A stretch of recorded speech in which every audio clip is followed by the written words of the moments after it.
చూపించు. ఈ పదవులే ముఖ్యం, డబ్బే ముఖ్యం, స్టేటసే ముఖ్యం. నేను, నా కుటుంబం, మా ఖాందాన్, మా ప్రతిష్ట.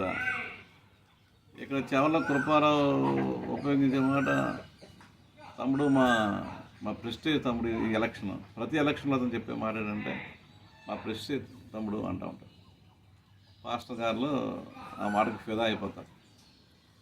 కృపారావు గారు, మాణిక్రావు గారు, బాబీ గారి యొక్క ప్రెస్టేజ్, ప్రతిష్ట కాపాడేటువంటి బాధ్యత పాస్టర్ గారు తమ్ముళ్ళు భుజాల మీద చేసుకుంటూ ఉంటారు.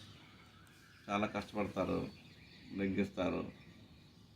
పాస్టర్లు నెగ్గించకపోయినా మాణిక్రావు గారు నెగ్గుతారు. ఆయనకు ఉన్నటువంటి జీనియస్ మెథడ్స్ వేరు. అంచేత నెగ్గడం అలా ఉంటున్నారు. నాకు అనుభవం కాబట్టి కొంచెం గట్టిగా చెప్తున్నాను. ఇది అంటే వీళ్ళకి ఒక్కళ్ళే చేస్తున్నాను అనట్లేదు నేను.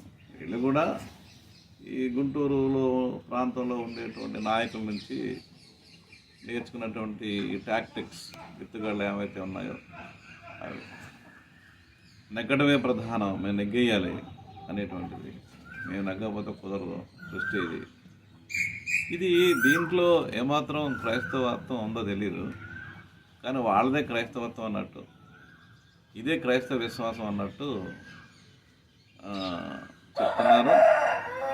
దేవుడు మాకు ఇది ఇచ్చాడని చెప్తున్నారు. ఇది దేవదోషణ కాదా అనేటువంటిది ఒక ప్రశ్న. దేవుడిని అడ్డం పెట్టుకుని వారి గెలుపు దైవం ద్వారా లభించిందని, మోసపూరితంగా వచ్చిన గెలుపును వీళ్ళే కదా మొత్తం ఏఎల్సి అంతా. నేను చవలా బ్రదర్స్ని అనట్లేదు, మొత్తం ఏఎల్సి అంతా కూడా మోసపూరితంగా దుర్మార్గంగా వచ్చిన గెలుపును ఇది దైవ చిత్తంగా భావించడానికి ప్రయత్నం చేసి ఇతరులను నమ్మించి వస్తున్నారు. సరే, ఈవెన్ పరదేశ్ బాబు గారు కూడా, పరదేశ్ బాబు గారి గెలుపు కూడా మోసపూరితంగా వచ్చినటువంటి గెలుపు. ఏలియా గారి గెలుపు కూడా మోసపూరితంగా వచ్చిన గెలుపే. నాకు ఇద్దరు సమానమని మొదటి నుంచి చెప్తున్నాను, ఇప్పుడు చెప్తున్నాను. ఇప్పుడు మళ్ళీ మూడో గ్రూప్ వస్తుంది. ఈ గ్రూపులు, ఈ దుర్మార్గత, ఈ సంఘంలో ఈ దుర్మార్గత, ఈ కల్చర్కి కారణం, ఈ దుర్మార్గమైన కల్చర్కి దీన్ని పోషించుకుంటూ వచ్చినటువంటి వాళ్ళని కొద్ది మంది నేను ఎక్కువగా హైలైట్ చేసి చెప్తా ఉన్నాను. నేను మిగతా వాళ్ళందరూ మంచి వాళ్ళని కాదు. అక్కడ ఈ దుర్మార్గమైన కల్చర్ని, చెడ్డ సంస్కృతిని పోషించుకుంటూ వచ్చారు. ఈవేళ ఇదిగో ఈ దౌర్భాగ్య స్థితి. ఏమైపోయింది అంటాడు రాంప్రకాష్ గారు. డైలాగ్స్ ఎలా ఉంటాయో చెప్తాను. ఈరోజు అయ్యా పాస్టర్స్ సఫర్ అవుతున్నారు చాలామంది అన్నా అనుకోండి, వచ్చింది అందుకే వాళ్ళు అంటాడు. సఫర్ అవ్వడానికే కదా వచ్చారు వాళ్ళు, సమర్పించుకుని వచ్చారయ్యా. ఆయనేమో ఓ సందర్భంలో ప్రతిరోజు ఏఎల్సి ఆఫీస్ నుంచి 10,000 ప్రతిరోజు 10,000 పట్టుకెళ్ళేవాడు అని చెప్పేసి ఒక వార్త. స్పష్టంగానే ఎదురు చెప్పిన వాళ్ళు ఉన్నారు. మేము విన్నాం, మేము స్వయంగా విన్నాం. అంటే ఎంత సొమ్ము లూటు చేశారో చూసుకోండి రాంప్రకాష్ గారు. అది కాకుండా ప్రతి ఆస్తి అమ్మకంలోనూ ఆయన లేకుండా లేదు, జరగడానికి వీల్లేదు. ఆయన ఈ మెయిన్ ప్రాపర్టీస్ గుంటూరులో కానీ, రాజమండ్రిలో కానీ, ఇంకా అదర్ ప్లేసెస్లో కానీ ఆయన లేకుండా ఏ స్థలం కూడా అమ్మడానికి వీలయ్యే పరిస్థితి లేదు. అంచేత రాంప్రకాష్ గారు ఆ ఆస్తుల విధ్వంసానికి ఆయన మూలకారకులు. అంటే అంతకుముందు ఉన్నవాళ్ళు భయపడతా చేసేవాళ్ళు, దాని మీద అపోజిషన్ ఉండేది.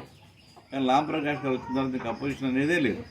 అపోజిషన్ కూడా కలుపుకుని ఏ ప్రాపర్టీ అమ్మినా సరే కూడా, ఎవరు ప్రెసిడెంట్ అయినా సరే కూడా వాళ్ళతో కలుపుకుని ఈ ఆస్తుల విధ్వంసం, ఆస్తుల అన్యాక్రాంతం చేసేటటువంటిది సిగ్గుగా, నిర్భయంగా వాళ్ళు చేశారు దాన్ని. అంటే దానికి కారణం ఆయన ఫిలాసఫీ. ఆయన ఫిలాసఫీ ఏంటంటే, యెహోవా సాక్షులు అంటాడు, ఆయన ఫిలాసఫీ ఏంటంటే ఈ ఏఎల్సీలో ఆస్తులు ఏమి ఉండక్కర్లేదు, పాస్టర్స్ సఫర్ అవ్వాలి. పాస్టర్స్ అందుకే వచ్చారు. పాస్టర్స్ ఏం చేసుకుంటాం అనేటువంటిది ఒకటి. ఆస్తులను ఏం చేసుకుంటాం అనే ప్రశ్న వేస్తూ ఉంటారు. చాలా కృపారావు గారు వేశారు ఆ ప్రశ్న నాతోటి స్వయంగా. విక్టర్పాల్ గారు కూడా వేశారు, ఏం చేసుకుంటాం ఆయన. ఇప్పుడు విక్టర్పాల్ గారు ఏ అసలు అమ్మినట్టు మనం చెప్తున్నాం, కానీ అమ్మరు లేదో కొద్దిగా కొన్ని సిగ్నేచర్స్ ఉన్నాయని ఆయన కూడా. అయితే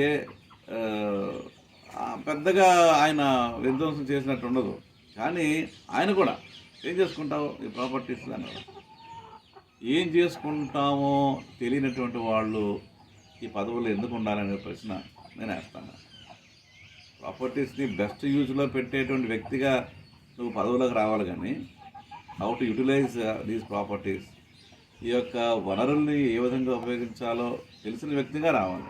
కొన్ని తెలిసిన వ్యక్తులైనా పెట్టుకోవాలి. నీకేం ఐడియాస్ లేవు, ఏదో పెద్ద పరమభక్తులాగా ఫీలింగ్ ఇవ్వడం చెప్తే పోసి పడడం చెప్తే ఏం తెలియదు. ఎవరైనా సరే మీకు తెలీదు, మీరు మాలోళ్ళు, మీరు మాదుగోళ్ళు, మీరు సచ్చరోళ్ళు. అంటే మీకు ఉన్నటువంటి ఈ క్యాస్ట్ బ్యాక్గ్రౌండ్ని వదులుకోలేకపోతున్నారు మీరు.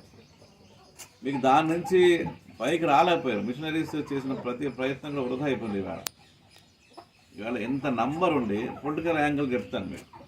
ఇప్పుడు మాలామాదిగా highest number of voters in Andhra Pradesh.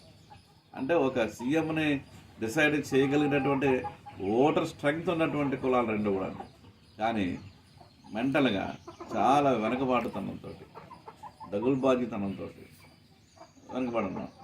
అదొక ఆస్పెక్ట్. ఈరోజు ఈ ప్రాపర్టీస్ ఏం చేసుకుంటాం, ఈ స్కూల్ ఏం చేసుకుంటాం, ఎంతెందుకు మనమేం చేసుకుంటాం. ఎందుకు ఈ ప్రశ్న వస్తుందంటే వీళ్ళకి ఈ గుడిసెల్లో ఉండేటువంటి మెంటాలిటీ, గుడిసెల్లోనే మళ్ళీ వాటా కోసం దెబ్బలాడుకునే మెంటాలిటీ. బిల్డింగ్ కట్టొచ్చు, స్వీట్ యానీ అని బేతనేపట్ల పెద్ద బిల్డింగ్ కట్టొచ్చు. ఆ స్వీట్ యానీ అని బిల్డింగ్ కట్టినా కూడా నీ మెంటాలిటీ గుడిసె మెంటాలిటీ. లేదా ఇక్కడ ₹1,00,00,000 ఇంట్లో చోళకృపాల గారు ఉండొచ్చు, కానీ మెంటాలిటీ మాత్రం గుడిసెలో ఉండే మెంటాలిటీ. ఆ మెంటాలిటీ ఏంటంటే ఇంకే ఎవరికి ఆ గుడిసెలో స్థలం తనకే ఇంకెవరికి ఇవ్వకూడదు అనమాట. ఈ కైండ్ ఆఫ్ థింకింగ్ వల్ల నీకు తెలియదు, ఏం చేయాలో తెలియదు. నీకు ఎంతసేపు నీకు తెలిసింది నీ స్వార్థం, నీకు మేలు కలుగుతుందా లేదా అని ఆలోచించి తప్పించి ఇంకంతకంటే ఎక్కువ ఆలోచించలేదు. 40 ఏళ్ళుగా మీరు ఒక దుర్మార్గమైన పరిపాలన చేసి ఈరోజు చర్చి విధ్వంసం చేస్తున్నారు. సేవ అంటే కేవలం 4 ప్రసంగాలు, 4 పాటలు అనేనా మీ ఉద్దేశం? కాదని మీరు విమర్శిస్తారు. మీరే విమర్శిస్తారు. సేవ అంటే ఏదో పాటలు, ప్రసంగాలు, పాట పని చేయడం, పూజారి పని చేయడం, ఆ పెళ్ళిళ్ళు, చావులు, పుట్టినరోజులు, సమర్థలు అవే చేయడం కాదు. ఇంకా సేవ చేసేయాలంటే మీ ఉద్దేశం ఏంటంటే విస్తరింప చేయాలి. విస్తరింప చేయాలంటే అందరినీ కూడా క్రైస్తవులుగా మార్చేయాలి. అందరినీ క్రైస్తవులుగా మార్చేయాలి. అందరినీ లోతులను క్రైస్తవులుగా మార్చేయాలి. అది చేయలేకపోతున్నాం మనం అని చెప్పేసి మీరు పాస్టర్లను విమర్శిస్తారు. మీరు సేవను ఆ విధంగా విమర్శిస్తారు. మీరు ఆ చుట్టుపక్కల వాళ్ళందరినీ కూడా అదిగో ఆ పాస్టర్ గుడి కట్టేశాడు, పెద్ద గుడి కట్టేశాడు, పెద్ద చర్చి కట్టేశాడు, 2 చర్చిలు కట్టాడు, 3 చర్చిలు కట్టాడు, 300 పెళ్ళిళ్ళు చేశాడు. ఇలాంటి మాటలు చెప్తూ ఉంటారు మీరు. అంటే మీ ఉద్దేశంలో ఈ నంబర్ విస్తరిస్తే కనుక అది చాలా గొప్ప సేవ చేసినట్టు పైకి చెప్తారు. మీకు కూడా తెలుసు కాదని అది. కానీ మీకు కాబట్టి మీ స్వార్థం, మీ యొక్క బుద్ధిహీనత, అజ్ఞానం. మీరు లెక్చరర్ చేయొచ్చు, లేకపోతే విదేశాలు వెళ్ళి ప్రసంగాలు కూడా చేయొచ్చు. మీరు లేకపోతే విదేశాల నుంచి ఫండ్స్ తెప్పించుకుని పెద్ద పెద్ద సంస్థలు నడిపించవచ్చు. మీరు లేదా కాలేజీలో, యూనివర్సిటీలో ప్రొఫెసర్స్గా కూడా ఉండొచ్చు. కానీ మీ ఫీల్డ్ కాదు ఇదిరా, మీ ఫీల్డ్ కాదురా ఇది. దీని మీద ఆహర్నిశలు అహోరాత్రులు కష్టపడి చదివినటువంటి పాస్టర్స్ని, అది ఎవరైనా కావచ్చు, పాస్టర్స్ మీరు ఇగ్నోర్ చేసి వాళ్ళ జ్ఞానాన్ని తొంగలో తొక్కేసి ఎవరైతే దీని మీద సీరియస్గా చదువుకున్నారో, నేను బీఈడీ చేశాను. స్కూల్ అడ్మినిస్ట్రేషన్ ఒక సబ్జెక్ట్ ఉంటుంది మాకు. స్కూల్ ఏ విధంగా నడిపించాలి అంటే ప్రైవేట్ వాడు పెడతాడు, ప్రైవేట్ వ్యక్తి కూడా నడిపిస్తాడు. దాని ఉద్దేశం వేరు. ప్రైవేట్ వ్యక్తి లాభం కోసమే ఆ ఎడ్యుకేషన్ జరిపిస్తారు. కానీ స్కూల్ ఎడ్యుకేషన్లో ఒక పర్పస్ ఉంది, దాని బిహైండ్ ఇట్ ఒక ఫిలాసఫీ ఉంటుంది. మేము చెప్తాం ఫిలసాఫికల్ ఫౌండేషన్స్ ఆఫ్ ఎడ్యుకేషన్ అని. అలా విద్య ఎందుకు అనేటువంటి ఉంటుంది. అంటే ఒక ఆదర్శప్రాయమైనటువంటి విధానం ఉంటుంది. లేక అనేక ఆదర్శాలు దీంట్లో నువ్వు ఏ సెలెక్ట్ చేసుకుంటావో అనేటువంటి తరబీదు ఉంటుంది అక్కడ. అది స్కూల్ ఎడ్యుకేషన్, స్కూల్ అడ్మినిస్ట్రేషన్. అందుకని గవర్నమెంట్ స్కూల్స్ సక్సెస్ఫుల్గా ఉంటాయి. ప్రైవేట్ స్కూల్స్ అది ఈవేళ ఒక దుష్ట సమాజం ఏర్పడింది, మీకు తెలుసు కదా. అలాగే చర్చ్ అడ్మినిస్ట్రేషన్ కూడా మాకు సబ్జెక్టు. దాన్ని పాస్టర్స్ని పక్కగా పెట్టేసి ఈరోజు మన కాన్స్టిట్యూషన్ అంతా మంచిది కాకపోవచ్చు, 90% మంచిది కాదు నా దృష్టిలో. కానీ అంటే ఈ రోజులో తగదు, అప్పుడు తగ్గుతుంది.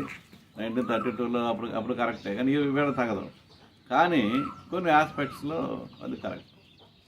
పాస్టరల్ సెంటర్డ్ అది అడ్మినిస్ట్రేషన్ కోరుకున్నటువంటి కాన్స్టిట్యూషన్, దాన్ని పూర్తిగా పక్క పెట్టేశారు మీ నాయకులు. ఇందాక నేను చెప్పినటువంటి పేర్లు ఏవైతే ఉన్నాయో పక్కగా పెట్టేశారు. దానికి ఏమీ రెస్పెక్ట్ లేదు, గౌరవం లేదు. మేమే మేమే మేమే ఇంకా చాలా బ్రదర్స్ అయితే పాస్టర్స్ పిల్లలు, మేము పాస్టర్స్ వ్యతిరేకంగా ఎన్నుకుంటాం అనేటువంటి దొంగ మాటలు చెప్తారు. అస్సలు భయం కానీ, సిగ్గు కానీ, లజ్జ కానీ, దేవుని భయం అస్సలు కూడా లేదు.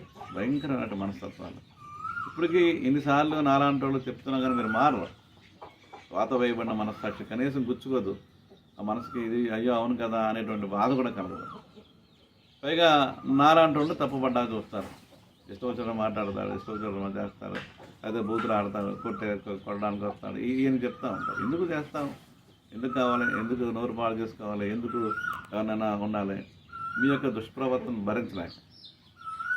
మాకు తెలుసు ఈ సంఘం వేలాది మందికి, లక్షలాది మందికి ఈ సంఘం ఆత్మీయంగా, ఆధ్యాత్మికంగా, సాంఘికంగా, ఆర్థికంగా ఎంతో ఉపయోగకరంగా, మేలుకరంగా ఉన్న సంఘం నీలాంటి దుష్టుల వల్ల అది మరి నాశనం అవుతున్నప్పుడు, బాధ కలిగినప్పుడు కొంచెం అలాంటి రియాక్షన్స్ నాలాంటి వాళ్ళ దగ్గర నుంచి ఉంటాయి, లేదా కొంతమంది నుంచి ఉంటాయి, ఇంకా కొంతమంది నుంచి.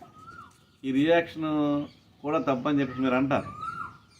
అది భక్తి కాదన్నట్టుగా, అది కరెక్ట్ కాదన్నట్టుగా ఇతరులకు చెప్పి వాళ్ళని కన్విన్స్ చేసి మీరు చేస్తూ ఉంటారు. మీరు కొంతమంది పాస్టర్స్ అమాయకంగా, కొత్త పాస్టర్స్ వాళ్ళకి ఐడియా ఉండదు, వాళ్ళు దాన్ని నమ్ముతూ ఉంటారు. కానీ ఈరోజు చూడండి ఏఎల్సి నాశనం అయ్యే పరిస్థితి. ఇది కొనసాగితే 3 ప్రెసిడెంట్లు, 3 ట్రెజరర్లు, 3 సెక్రటరీలు, 3 కౌన్సిల్స్ కనుక కొనసాగితే 4వది కూడా ఎందుకు రాకూడదు, 4వది కూడా వస్తుంది. దాన్ని మీరు ఆపలేరు, ఇంకా ఎవరు ఆపలేరు. అంటే ఉన్నటువంటి ఆస్తులన్నీ కూడా అమ్మేసుకుంటూ ఉంటారు ఎవరి మట్టుకాళ్ళు.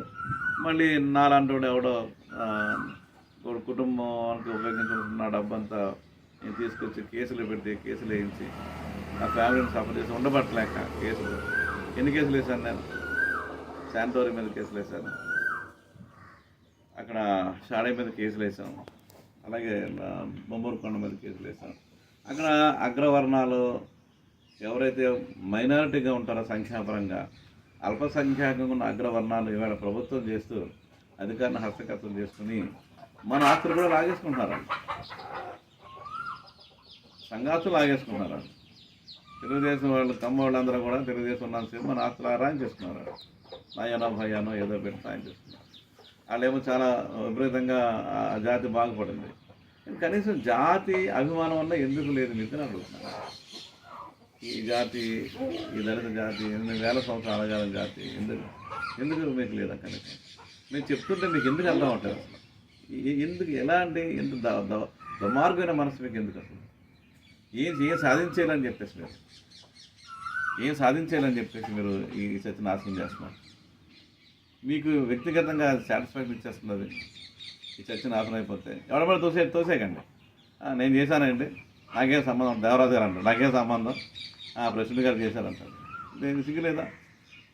ఎందుకు అలాగంటారు మీరు? నీ సంబంధం లేకపోవడం ఏంటి? సలహాలు ఇచ్చేది ఎవరు? ప్రెసిడెంట్ గారికి సలహాలు ఇచ్చేది ఎవరు? దేవరాజు గారు కదా, వర్గీస్ గారు కదా. చెత్త సలహాలన్నీ ఇచ్చింది వర్గీస్ కదా. దేవరాజు గారు కొంచెం పర్వాలేదు, ఏదో కాన్స్టిట్యూషన్లో ఎలా ఉందని చెప్పేసి కనీసం ఏదో ఒక బేస్ ఉంటుంది. ఏ బేస్ లేకుండా ఉట్టి చెత్త పనికిమాలిన సలహా, రౌడీ సలహా ఇచ్చేది వర్గీస్ గారు కదా. ఏమన్నా అసలు సెన్స్ ఉంటుందా ఆయన ఇచ్చిన సలహాల్లో? చాలా అది పెద్ద తెలివి వెళ్ళినారు, చాలా పెద్ద తెలివిగా వర్గీస్ గారు చెప్తా ఉంటారు. ఏమిటిది, ఎందుకు ఇలా జరుగుతుంది? పోనీ ఇప్పుడన్నా నేను ఏమన్నానంటే, నేను తిట్టడం, దూషించిన ఉద్దేశం కాదు, అసలు తిడతానే ఉన్నాను మీకు తెలుసు. ఇప్పుడు కొత్తగా చేసేది ఏం లేదు, అది కాదు నా ఉద్దేశం. ఇప్పుడన్నా మీరు ఏమన్నా ఈ లాస్ట్ మీకు 70 మీరు 100 ఏళ్ళు బతికేస్తారు. మీరు అందరూ కూడా కృపారావు గారు కానీ, మాణిక్రావు గారు, బాబీ గారు కానీ, వర్గీస్ గారు కానీ, దేవరాజు 100 ఏళ్ళు బతికేస్తారు. రామప్రకాష్ గారు కూడా 100 ఏళ్ళు బతికేస్తారు.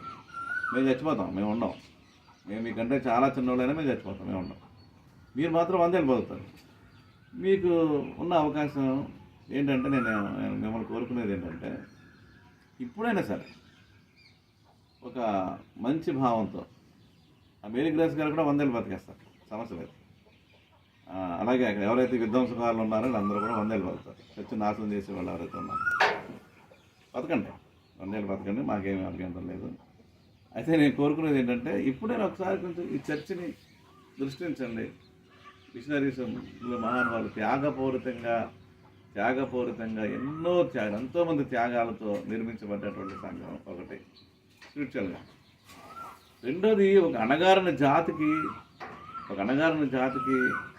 ఒక ఊతం ఇచ్చి, ఎడ్యుకేషన్ ఇచ్చి, స్కూలింగ్ ఇచ్చి, కాలేజెస్ పెట్టించి, పాస్టర్లు చేసి, గురువులు చేసి అందరితో అయ్యగారు అనిపించినటువంటి సంఘం.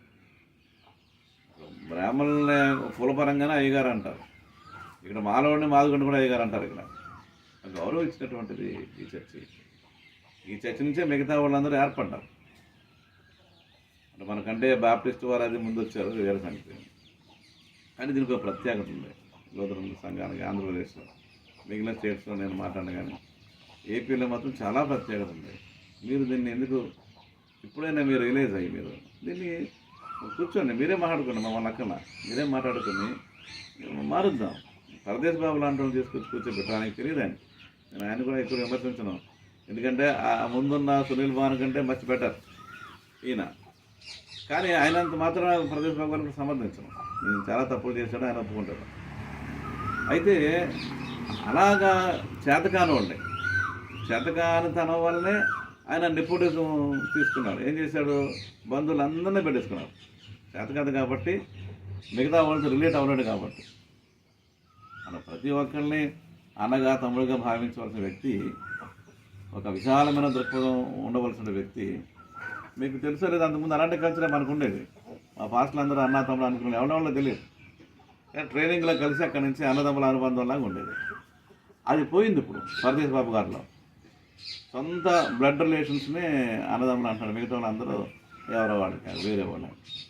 అందుకనే బంధువులతో నింపేస్తున్నాడు మొత్తం అంతా. ఈ చెవలలో అంతే, బంధువులతో నింపేస్తున్నారు అన్నీ. ఇది సరైనది కాదు. ఆత్మీయంగా బంధుత్వం ఏర్పడాలి కదా. ప్రసంగాల్లోనేమో అది చెప్తారు కదా, మీరు సంస్కారం తీసుకున్నప్పుడు మనం అందరం ఒకటే అని చెప్తాం కదా.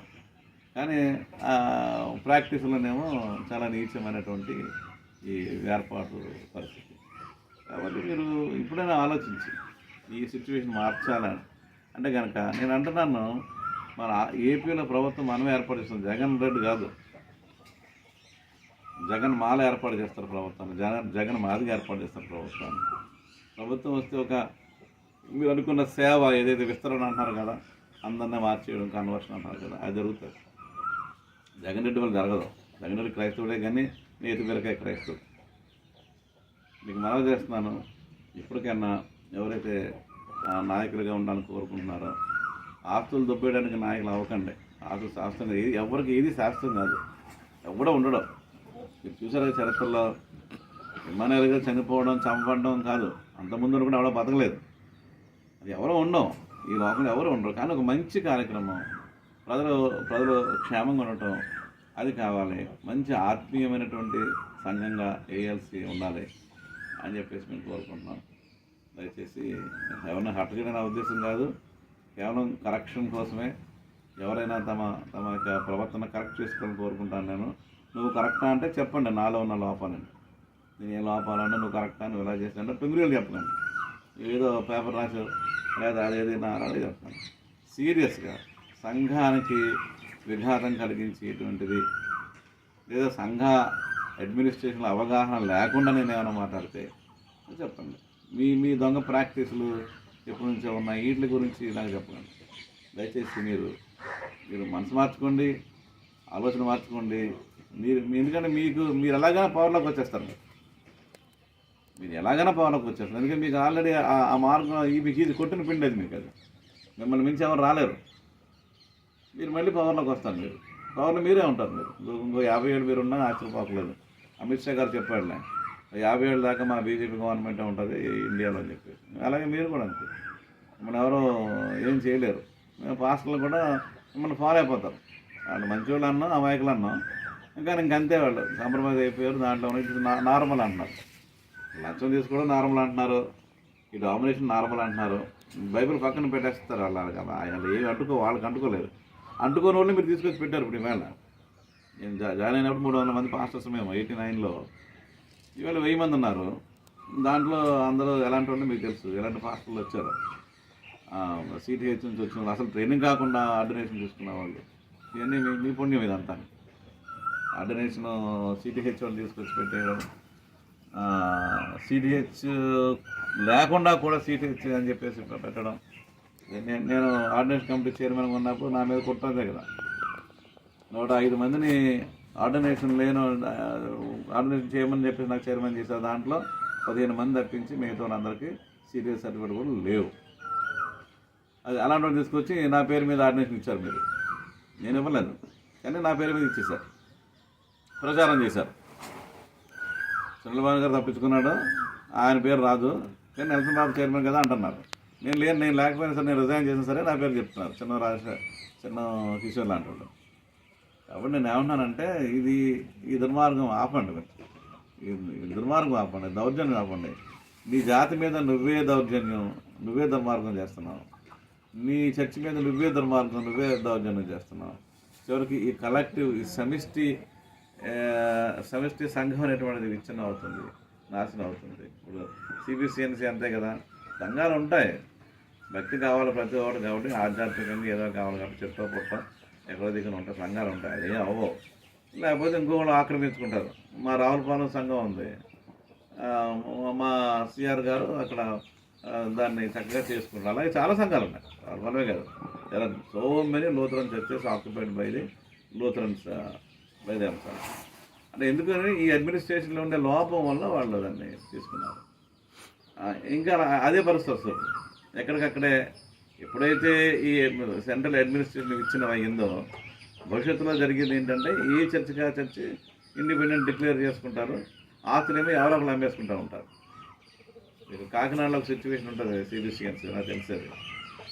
అలా సిబిసిఎన్స్లో 6 ఎన్నో ఈ ప్యారలల్ యూనియన్స్ ఉన్నాయని చెప్పి చెప్తూ ఉంటారు, ప్యారలల్ ప్రెసిడెంట్స్ ఉన్నారని చెప్తారు. అంటే ఇది కూడా అలాగే తయారవుతుంది. ఇది లాస్ట్ ఛాన్స్ మీకు. ఇంకా మేమేం చేయలేము, మాకు పవర్ లేదు, ఓన్లీ మేము ఇలా ప్రొటెక్ట్ చేస్తూ ఉంటాం. అది కూడా నేనైతే ఆస్తుల వరకు పరిమితం అయ్యాను, అడ్మినిస్ట్రేషన్లో నేను రావడం లేదు, కంటెస్టులు చేయించడం లేదు. కాబట్టి నేను కోరుకునేది ఏంటంటే, పాస్టర్స్ని, సంఘ విశ్వాసుల్ని, మరి మీ నాయకులుగా మీరు భుజాలు ఎక్కించుకున్నట్టు వారికి చెప్పండి.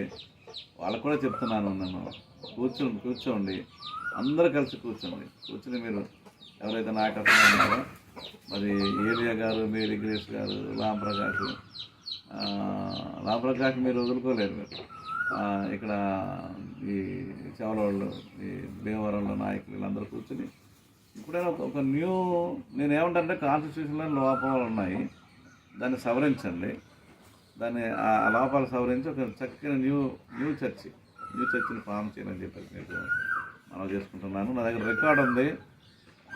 ఈ మన సంఘం ఫార్మేషన్లో డిస్కషన్స్ జరిగాయి, ఏ కాన్స్టిట్యూషన్లో ఏమేమి పెట్టాలో ఏం పెట్టకూడదో దాని మీద ఈ రాజమండ్రిలోనే డిస్కస్ చేశారు నైడాపర్ గారు, ఇంకా అప్పుడు ఉన్నటువంటి ధరలు ఎవరైతే ఉన్నారో డిస్కస్. ఆ డిస్కషన్స్ పేపర్స్ కొన్ని నా దగ్గర ఉన్నాయి. సరే, అది మీకు అక్కర్లేదు, మీరు చదవాలి, మీకు అక్కర్లేదు, లేదు. కానీ నేను ఏమన్నానంటే, ఒక make a new beginning, try to make a new beginning. ఇలాగ విధ్వంసానికి వదిలేయొద్దని చెప్పేసి నేను మీకు మనవి చేసుకుంటూ ముగిస్తున్నాను. Thank you very much. God bless you.